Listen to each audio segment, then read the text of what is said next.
Julie Ann's shocking first love confession sparks Alden speculation. May isang revelasyon si Julie Ann San Jose na muling nagpagulo sa social media. Sino nga ba ang lalaking tinutukoy niya nang sabihin niyang, "Naaning talaga ako"?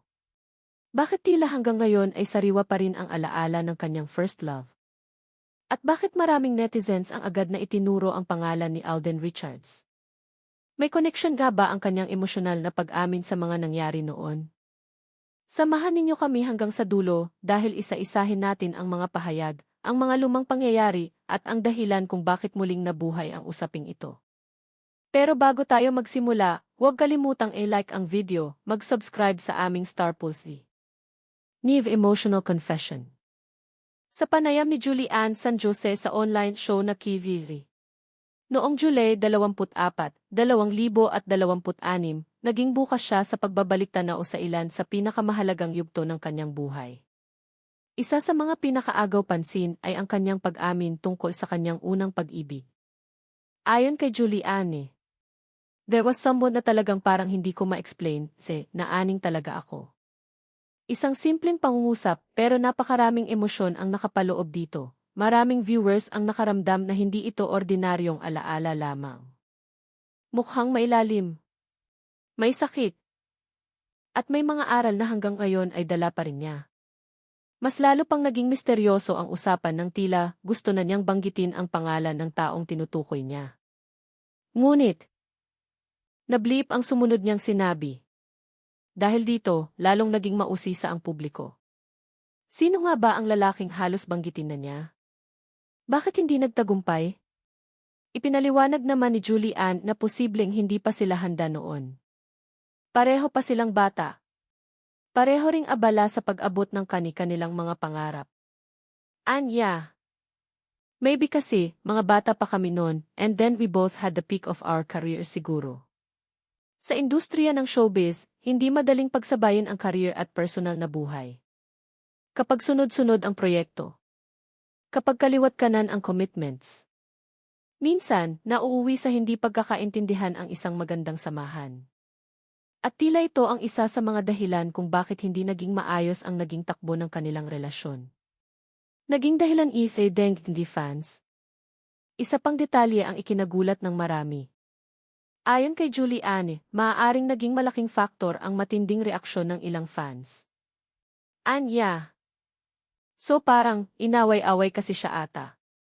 Idinagdag pa niyang posibleng naisip ng lalaki na unahin muna ang career, kaysa sa kanilang namumuong relasyon. Hindi lingid sa kaalaman ng marami na kapag parehong sikat ang dalawang personalidad, madalas na nahaharap sila sa iba't ibang opinyon ng publiko. May mga sumusuporta. Pero mayroon ding tumututol. At kung minsan, ang pressure mula sa fans ay nagiging malaking hamon sa isang relasyon. Sa kabila nito, sinabi ni Julie Ann na naging masaya pa rin sila sa maikling panahong kanilang pinagsamahan. Netizens start connecting dots. Dahil walang binanggit na pangalan si Julie Ann, nagsimula agad ang iba't ibang haka-haka online. Isa sa pinakamadalas mabanggit, si Alden Richards.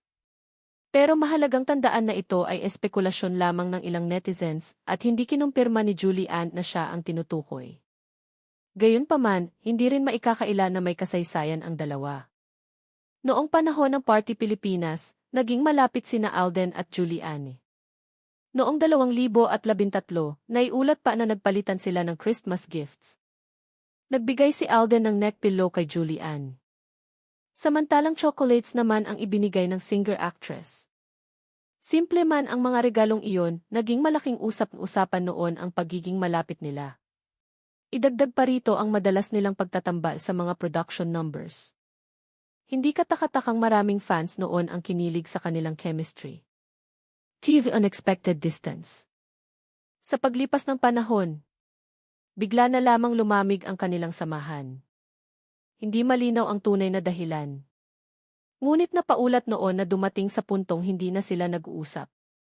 Nag-unfollow pa umano sila sa Twitter. Para sa maraming tagahanga, isa itong malaking palaisipan. Ano ba talaga ang nangyari? Bakit biglang nawala ang pagiging malapit nila?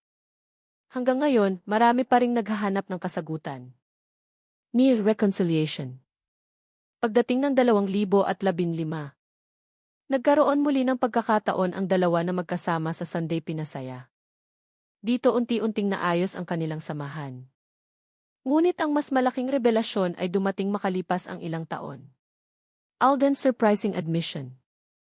Noong January 25, 2023, sa programa ni Boy Abunda na Fast Talk, unang beses na naging bukas si Alden Richards tungkol sa naging sitwasyon nila noon ni Julie Ann.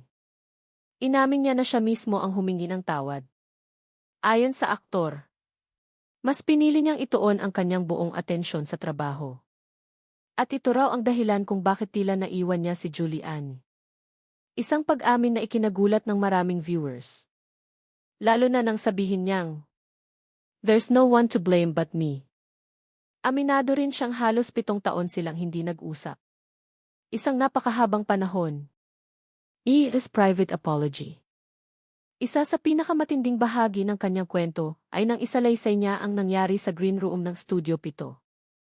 Ayon kay Alden, noong sila na lamang dalawa ang nasa loob, nilock niya ang pinto.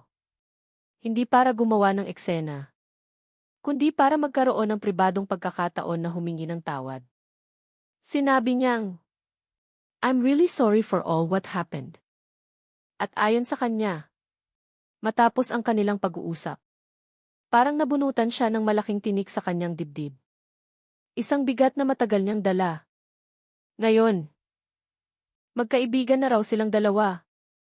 Where today they am gay. Sa kasalukuyan, masaya si Julie Ann San Jose sa piling ng kanyang boyfriend na si Raver Cruz. Samantala, nanatiling single si Alden Richards. Pareho na silang nasa magagandang yugto ng kani-kanilang buhay at karera.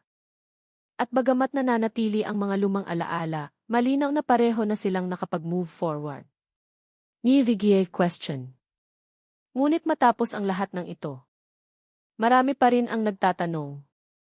Si Alden nga ba talaga ang tinutukoy ni Julie Ann? O may ibang taong hindi lamang nalaman ng publiko? Sa ngayon, wala pang kumpirmasyon mula kay Julie Ann kung sino ang kanyang tinutukoy. Kaya ang lahat ng mga pangalang lumalabas online ay nananatiling mga haka-haka lamang ng netizens. Marahil, ang pinakamahalagang mensahe sa kanyang kwento ay hindi kung sino ang taong iyon, kundi ang katotohanan kahit ang mga sikat na personalidad ay dumaraan din sa sakit ng unang pag-ibig. At tulad ng karamihan sa atin, may mga alaalang hindi madaling kalimutan. Ngunit sa huli, ang bawat karanasan ay nagiging aral na tumutulong upang maging mas matatag sa pagharap sa bagong yugto ng buhay. Ano ang masasabi ninyo sa naging pag-amin ni Julie Ann San Jose? Sa tingin ba ninyo, si Alden Richards nga kaya ang tinutukoy niyang first love, o may ibang tao siyang hindi na pinangalanan? Ibahagi ang inyong opinyon sa comment section sa ibaba. Kung nagustuhan ninyo ang video, huwag kalimutang i-like, i-share, at mag-subscribe sa Star Pulse TV para sa mas marami pang mapag-uusapang showbiz updates, celebrity stories, at trending entertainment news. Maraming salamat sa panonood at magkita-kita tayong muli sa susunod na video.